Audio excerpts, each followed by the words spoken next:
Yeah, all right. I'm Chris Dangerfield. Do us a favour, can you subscribe to the channel? I've got about 40 subscribers. It's making me look like a right cunt. Obviously, you can tell by the image today we're talking about James Corden.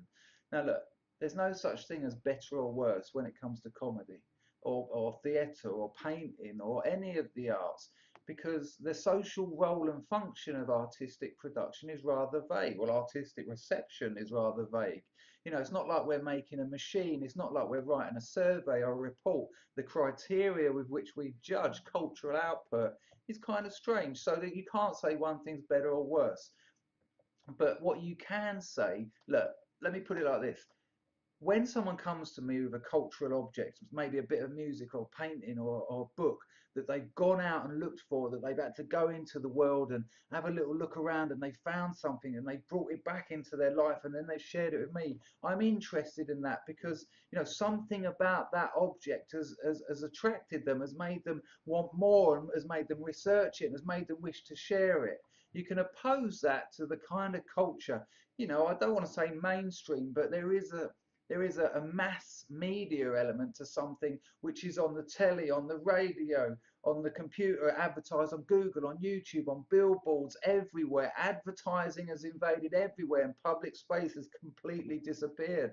If you've had stuff completely forced on you, you haven't gone to get it, it's come to get you. There's a difference there. And I don't trust the latter. There's a sense that it's already been digested for you. It's baby food, you know, pre-digested culture where they've taken out anything that might threaten, anything that might offend, anything that might question politics. It's as if there's a big filter and they chuck everything in at the top. You, me, other acts, comedians, actors, musicians, all that, writers, all goes in the top of this machine, and then it gets filtered out. What's likely to offend? What might upset? What challenges politics we don't want? What's a little bit quirky? What isn't fully explained? This is an important one. Your baby food pre-digested culture is total, it's complete. There's nothing for you to engage with. You become a passive consumer of culture rather than someone who's actively engaged in the production of meaning. Good art has gaps in it. It doesn't tell the whole story. You're forced to engage with it. You're forced to add parts of your own life to fill in the gaps, and therefore you respond to it on a deeper psychological level. And the artistic work created is therefore more profound, more valuable. It has a role and function socially which the baby food stuff just doesn't have. You just watch it, you sit there, like I say, passively, nyeh, nyeh, nyeh, nyeh. Afterwards it's gone. I mean, who goes to see James Corden? I'll tell you who. It's someone sitting there at their desk and someone comes up and says, oh, yeah, Anita in accounts has got free tickets for that, I don't know, that blobby thing, the one with a face like a thumbprint. What's his name? Oh, I don't know, Jimmy Corden, I don't know. But do you want to go and see him? We're going to get some food before and we get pissed up in town afterwards. No, it'll be a right laugh. That's who goes to see Corden. Let's have a look at the irritating blob in action. Please welcome James Corden!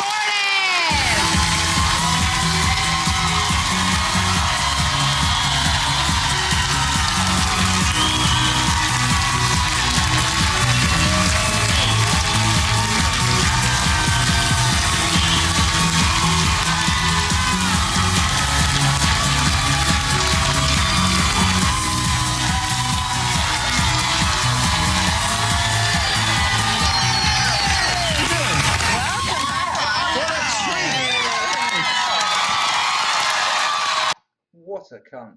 Corden is no one's favourite act.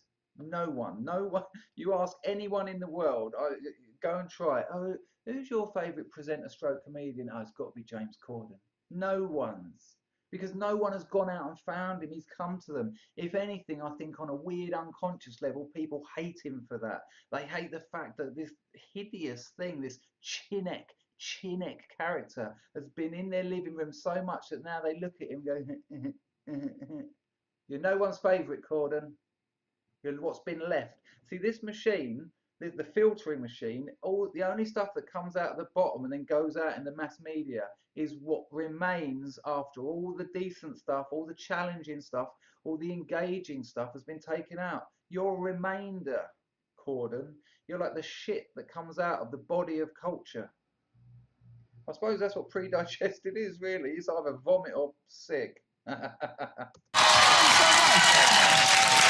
to first year of hosting the Late Late Show with Thanks James very much. Corden. That's amazing. And you have your big primetime special we were talking about where you look back at... I mean, it's fucking ridiculous the exposure this blob's getting.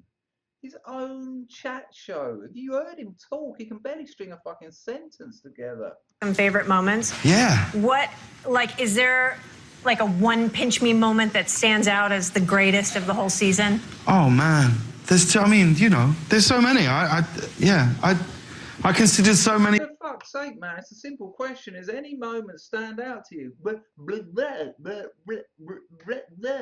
Thanks. It's your job to talk. Learn how to do it. Bits of what I get to do every day to just be a privilege. You know, if you get to, I just never thought I'd even meet Stevie Wonder, let alone like, Wow. you know what I mean? Sing in a car with him. It's like, it's crazy, really. You know. He did. He called my wife. Stevie Wonder keeps bumping his elbow and he's like, is there 3 people in this car? And sung I Just Called to Say James Love You. Genuinely made me cry. It was, yeah, it was amazing. I know, I'm an amazing husband. I mean, wow, imagine being a comedian and having that kind of fucking room. I mean, the joke was, I had Stevie Wonder call my missus and sing I Just Called to Say I Love You. I'm an amazing husband. Why? I'll tell you what, because the machine, because of the images, the posters, the advertising, you've been told and told and time again that he is good, that he is worthy, that he makes you laugh. You get told this shit enough, you believe it. That's why these people are laughing. He's got the celebrity big face. You've seen it everywhere. He's been naturalized as part of your fucking unconscious. And so when he says, I'm such a great husband, fuck you, Corden. Let's go. I came home, I was like, so, babe. Tonight you're going to show your latest carpool Yeah. Karaoke with the fabulous J-Lo. Yeah. Carpool is where Corden gets in a car and sings with a celebrity. Now, I'm not saying he's riding on the back of someone else's success 100% there, but he is. Yeah, Jennifer Lopez is on. It's great. We heard here on the down low that you managed to take her little cell phone and you were playing tricks. It was so much fun. Her phone went off at some point, and I said, "Oh, let me look through your phone." This is insane. And there are so many famous people's names in her phone. It's easier for me to tell you which famous people aren't in it. Look at Corden's head. It's what, 4 times bigger than J-Lo's head. Look at it. It's crazy. So I just took her phone and wrote a text to, I'm gonna say, because you have to watch tonight, it's a bit of a surprise, but to, I think, pretty much the most famous man on the planet, right? And he texted back. It's on tonight. It's amazing. No way. And Corden went, they couldn't even speak. He did it. I mean, let's look at the material. He sent a text and on someone's phone, and they responded.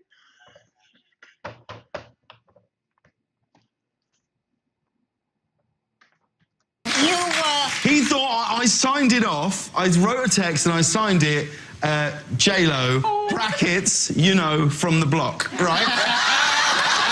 and he still replied. It was the most fun. It was fantastic. It was wonderful. Look, you even know this, and you've all got your phones out. Yeah, right. And I assure you, this is 100% scripted, as was the J-Lo thing. This was contractually designed. Yes, you may take Sharon Osbourne's phone. Yes, but you cannot say this. Don't actually turn it on. Don't go through her contacts. Blank, blank, blank, blank, blank, blank, blank. James, fat boy, head like a fingerprint, 40 fouls.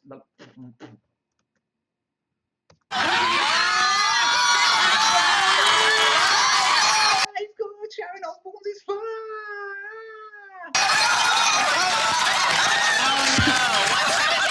I don't know anyone famous.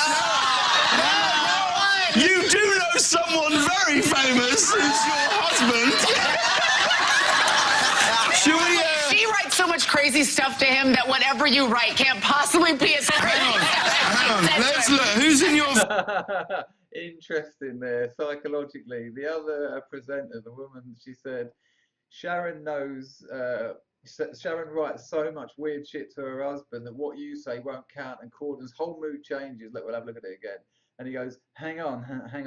He doesn't like that. He's undermined him, rip the rug out of this hilarious piece. Hang on. Let's look. Who's in your phone? Let's see. Who have we got in your phone? Who's in? Oh, look, let's go through here. Well, I'm sure Elton John is in there, but Elton John's in there. Who else have we got here? We got Barbara. Could be Streisand. Could be Streisand. Brian May from Cindy Lauper. Right. This entertainment now is just names. Just reading out names. Sharon Osbourne knows famous people. That's the entertainment. And it's received well. You can't argue that. These people love it. We're fucked. This is huge. I saw Fergie. This is huge. Fergie's in there. Fergie? Which Fergie? Not Fergie or Black Eyed Peas Fergie. Real Fergie. We can't. Hang on. Should we send a text? Look, this is about sending a text. Jesus. Are you okay? Okay, hang on. What's Aussie under in your phone? Is it Aussie? No. Daddy.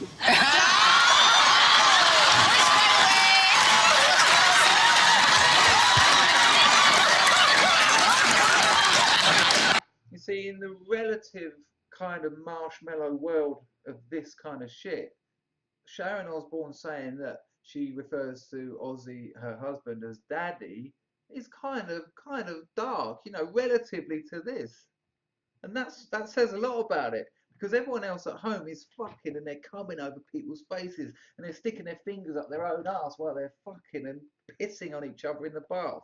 Midday, later that day, after they've washed all the shit off them and that, they're sitting down and watching Sharon Osbourne go, yeah, I call Ozzy Osbourne daddy. I love Sharon! Daddy! It's outrageous! Look at who you're speaking to. It's that outrageous at best. Some booty.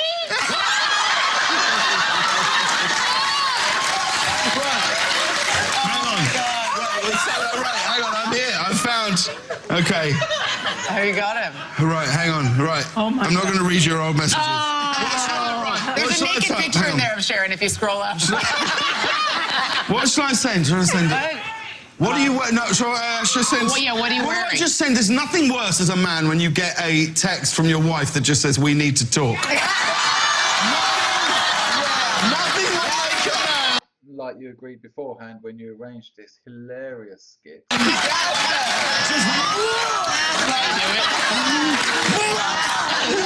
Right, hang on. Right, no, I won't send that because he might die. He might die. That's what I mean. I know that's right. I'm responsible for the death of Ozzy Osbourne. He got a text.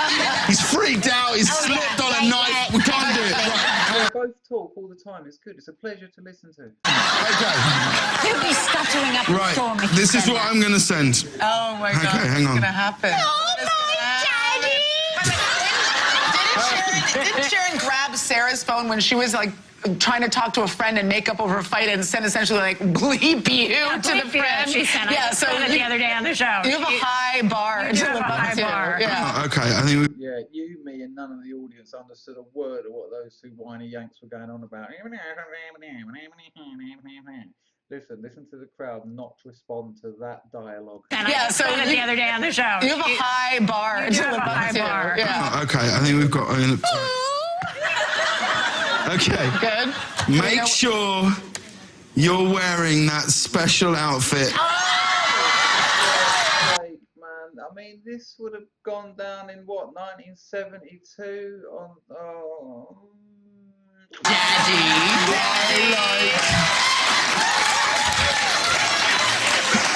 When I get home. What could it be? You know the one. and then we'll do a skull. No, like a winky face emoji. Osborne can't bring herself to go along with this bullshit. She knows it's scripted. She's tired of this nonsense. She's been in the game long enough, and she's not an idiot. You know, I kind of get the. You know, she's been married to Ozzy Osbourne for years. She's been part of a more interesting culture, and this is dire, and she can barely play along. It's gone. You hit send, right? You sent it? Not like that fucking table from. What's this? No, it's too much. It's too much. This is wild.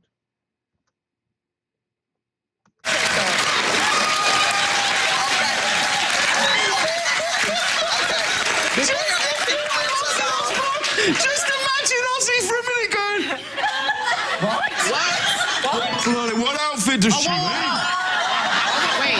Is that your? Hang on. What's your coat? Right, wait, hang on.